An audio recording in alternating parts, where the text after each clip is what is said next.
messieurs, dames, et bienvenue sur AutoZone Réunion pour l'essai de ce QX30.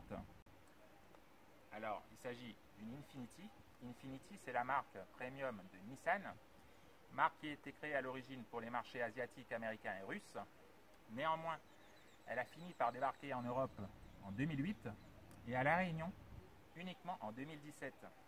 Ce QX30 est justement conçu pour le marché européen. C'est le fruit d'un partenariat entre Infiniti et Mercedes-Benz, puisque la base technique, c'est le Mercedes GLA.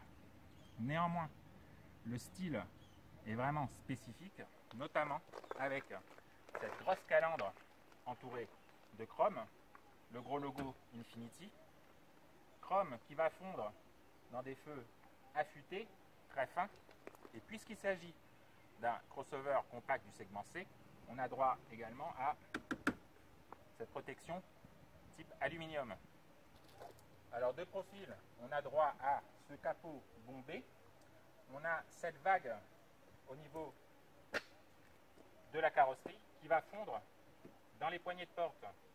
On a également ce gimmick stylistique, je dirais, avec ce chrome qui épouse la forme de la lunette arrière.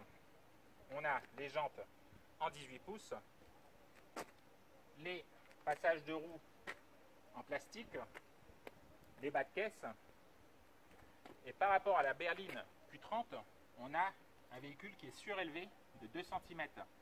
Néanmoins, avec ses 16 cm de garde-sol, ça n'en fait pas un tout-chemin extraordinaire. Alors, la partie arrière, elle est tout aussi complexe, avec cette lunette arrière très inclinée. On a ces nombreuses courbes au niveau du haillon. On a bien évidemment la protection en aluminium et les pots d'échappement intégrés. Et maintenant, on va aller faire un tour.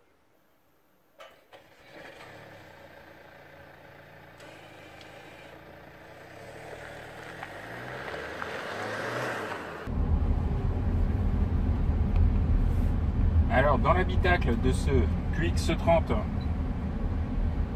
on profite d'un environnement vraiment très soigné. Également, on trouve une planche de bord spécifique qui n'a rien à voir avec Mercedes. On a du cuir, de l'Alcantara pour le pavillon, pour les montants de porte. On a un écran 7 pouces qui est un peu petit, mais qui est très bien intégré. On retrouve quand même pas mal de commandes de la firme à l'étoile, notamment au niveau de la climatisation, au niveau des compteurs et des commandes au volant. Mais la position de conduite est parfaite, on se sent extrêmement bien. Aux places arrière, alors les plus d'1,80 m vont être gênés par la garde au toit, qui est assez limitée, mais si vous avez des enfants, il n'y a pas de problème. Le coffre, lui, cube 430 litres, c'est pas le plus grand de la catégorie, mais ça suffit pour un SUV compact. Alors, on n'est pas surpris de retrouver la mécanique de la Mercedes GLA, donc ce 2,1 litres turbo diesel qui fait 170 chevaux et qui est accouplé à la transmission intégrale non permanente. La plupart du temps, c'est une traction. Quand le besoin s'en fait sentir, c'est le train arrière qui prend la relève à hauteur de 50% du couple. Et on a également cette boîte DCT, 7 rapports. Alors il s'agit bien évidemment de la 7G Tronic de Mercedes. C'est une boîte à double embrayage, très douce à l'usage. On peut passer en mode sport.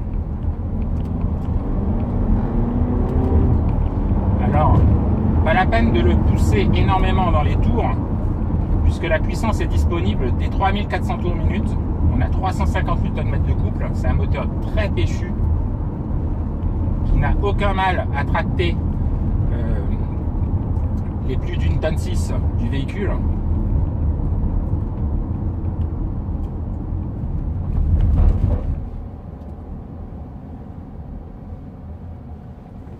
Et on peut passer bien évidemment en mode manuel avec les palettes au volant.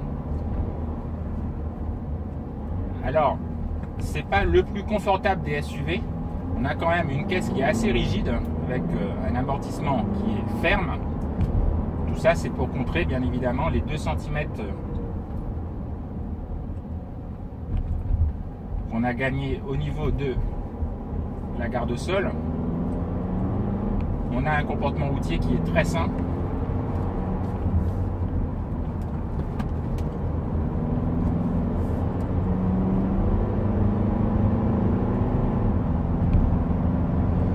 On a toutes les aides à la conduite imaginables, lecteur de panneaux, régulateur de vitesse actif, le freinage automatique d'urgence, l'éclairage adaptatif.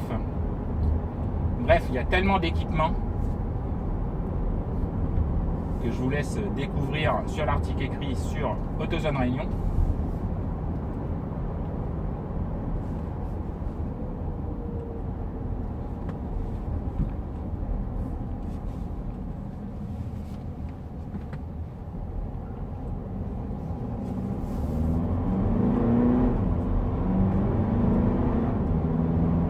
Et c'est un véhicule qui consomme très peu. Infiniti a vraiment soigné la sonorisation puisque ce bloc n'est pas connu pour être le plus discret.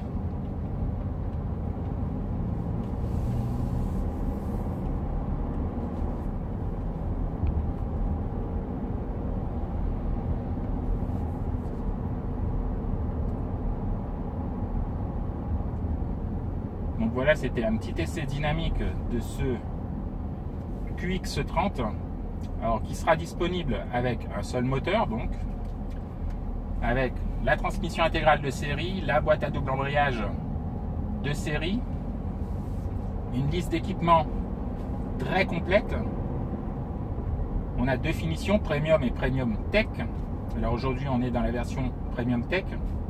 Les prix, eux, seront compris entre 56 000 et 64 000 euros à peu près. Voilà, nous on vous dit à très bientôt sur AutoZone Réunion pour un prochain essai. À bientôt.